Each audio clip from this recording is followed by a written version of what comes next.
Assalamualaikum warahmatullahi wabarakatuh, sahabat tani. Kita jumpa kembali bersama Aba Junaidi Syahid, penyuluh pertanian swadaya Kabupaten Situbondo. Kali ini saya akan menerangkan soal beberapa pertanyaan dari para subscriber. Beliau bertanya, banyak yang gagal terutama pembiakan trichoderma pada F2 ke F3.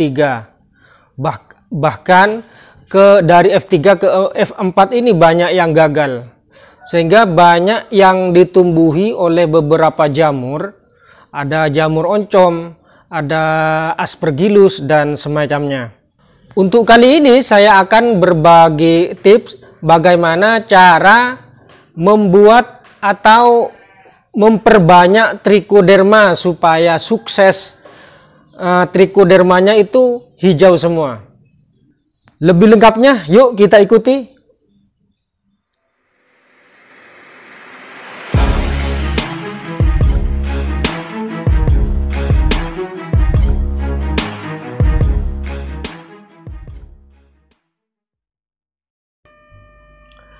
Sebelum melangkah pada pokok pembahasan, yaitu bagaimana cara mengembangbiakkan trichoderma, sebaiknya sahabat tani harus paham dulu apa itu trichoderma, manfaatnya apa saja, serta bagaimana cara mendapatkannya.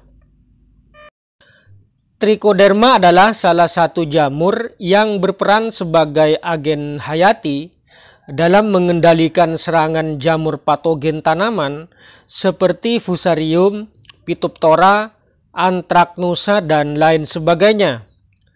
Selain itu, tricho dapat mengurai bahan organik. Di mana untuk mendapatkan trichoderma? Sebenarnya di alam ini sudah ada, cuma butuh ketelitian dan keuletan dalam memilah-milih tricho. Karena ada yang serupa tapi tak sama, atau bisa kita beli isolatnya di Balai Penelitian Pertanian dan di kios yang sudah bermerek dagang. Lalu kita biakkan, kembangkan lagi supaya tidak beli lagi dan dapat berbagi pada sesama petani di daerah masing-masing.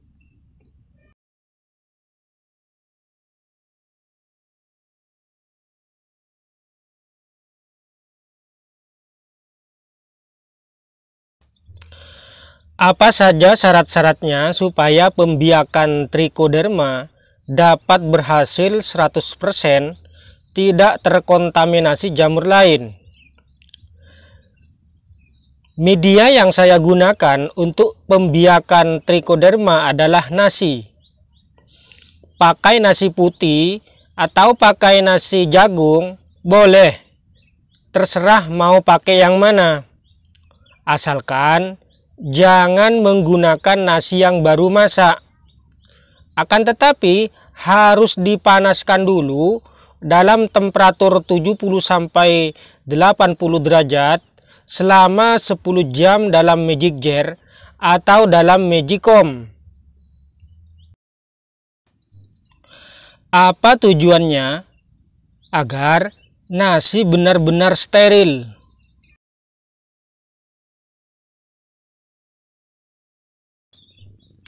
Dengan kata lain, setelah nasi masak, biarkan dulu dalam magic jar selama 10 jam. Setelah itu baru kita ambil, masukkan ke dalam plastik. Setelah itu biarkan nasi dingin di dalam plastik. Setelah dingin baru biang tricho kita masukkan atau campurkan ke dalam nasi tersebut. Setelah itu kita bolak-balik agar biang tricho F1 ini tercampur rata. Lalu taruh di tempat sejuk, teduh, jauh dari sinar matahari langsung. Setelah itu plastiknya dilubangi supaya sirkulasi udara keluar masuk, agar media nasinya tidak becek.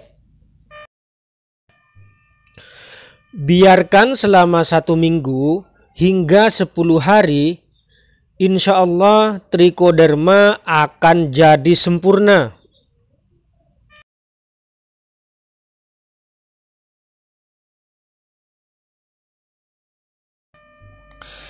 Biang triko ini saya dapat dari Bapak Ferry Abdul Kholik dari Universitas Brawijaya Malang.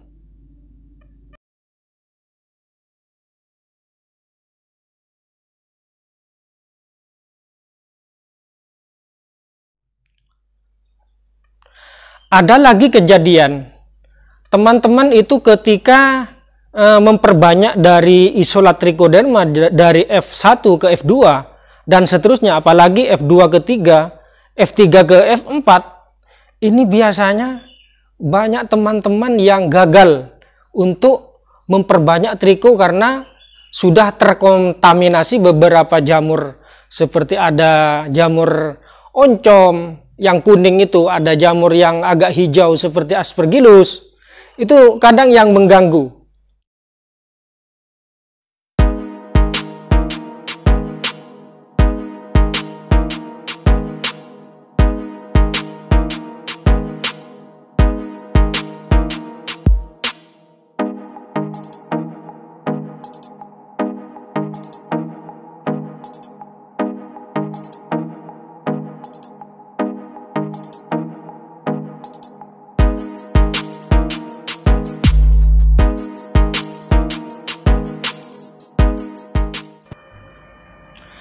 Jadi yang membedakan antara memperbanyak biang trichoderma F1 dari sumber terpercaya seperti dari Universitas Brawijaya atau dari sumber terpercaya yang lainnya, ya tinggal dikembangkan seperti video di depan. Tetapi jika memperbanyak yang sudah kesekian kalinya dari F2, F3 sampai F4 dan seterusnya, inilah caranya. Pertama kita lakukan, sendok ini harus steril.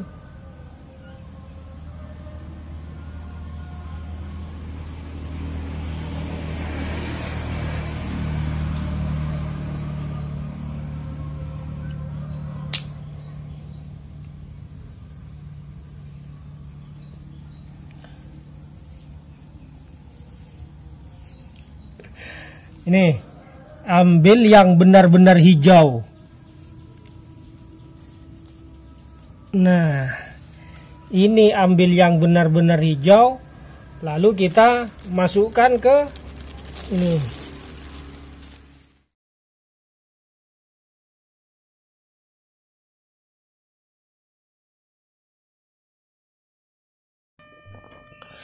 Biasanya menurut pengalaman tempo dulu, ketika saya membolang triko di pinggir sungai, dalam penyeleksian dengan cara yang saya sebutkan tadi, yaitu diambil hijaunya, dibiakkan dan dibiakkan lagi selama 3 kali pembiakan, baru sukses.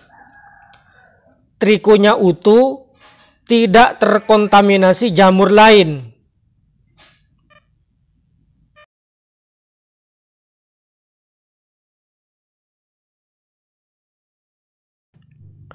Sekarang tinggal cara yang terakhir, yaitu bagaimana caranya mengincerkan trichoderma yang padat supaya cair untuk diaplikasikan ke tanaman.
Pertama, kita siapkan dedak 3 genggam, lalu tambahkan air 3-4 liter.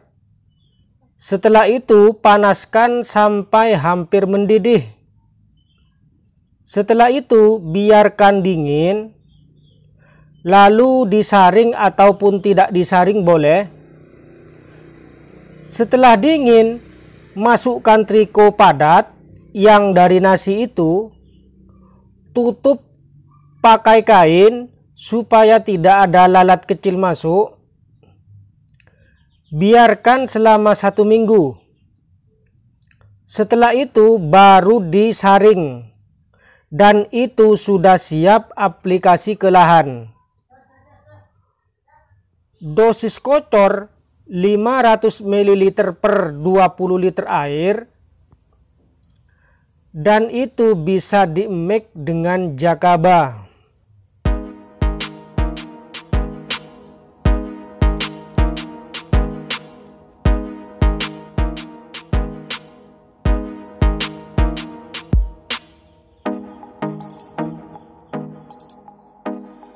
Jadi apa yang saya sampaikan semoga menjadi pembelajaran ataupun saling mengingatkan antara sesama petani, biar kita sama-sama maju, sama-sama dapat memajukan pertanian kita, terutama pertanian Indonesia.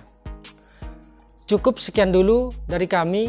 Assalamualaikum warahmatullahi wabarakatuh.